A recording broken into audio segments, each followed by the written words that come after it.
എന്റെ പ്രിയപ്പെട്ടവരെ, ആട്ടി ഓടിക്കാൻ പാടില്ലാത്ത ജീവികളിൽപ്പെട്ട ഒന്നാണ് പൂച്ച.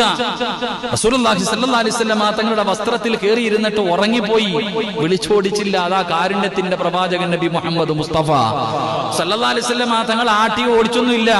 കുറച്ചു നേരം നോക്കിയത് എഴുന്നേറ്റ് ഉണരുവോ, എവിടെ ചങ്ങാതി, നല്ല ചൂടല്ലേ, ഇങ്ങനെ കിടന്നങ്ങ് ഉറങ്ങി. അവസാനം പ്രവാചകൻ തന്റെ വസ്ത്രം മുറിച്ചു മാറ്റി, ആ പൂച്ച ഉറങ്ങട്ടെ. അതിനുശേഷം അബൂ ഹുറൈറ റളിയല്ലാഹു തആല അൻഹുവിന് പൂച്ചയോട് വലിയ ഇഷ്ടം. അന്നും പറഞ്ഞുകൊണ്ട് പൂച്ചയെ വളർത്താന്നല്ല കേട്ടോ, അങ്ങനെ ഒരു മസല കണ്ടേക്കരുത്. ഉസ്താദ് പറഞ്ഞ കേട്ടോ, പൂച്ചയെ സ്നേഹിക്കണം എന്നിട്ട് പറഞ്ഞിട്ട് ബെഡ്റൂമിൽ കെട്ടി കിടത്തണമെന്നല്ല. ഇന്നത്തെ ചില പൂച്ചകളെ കണ്ട പേടി തോന്നും. ലക്ഷങ്ങളാ പൂച്ചയുടെ വില. കണ്ടു കഴിഞ്ഞാൽ പടച്ചോനെ സിംഹക്കുട്ടികൾ വരണ പോലെ ചില പൂച്ച.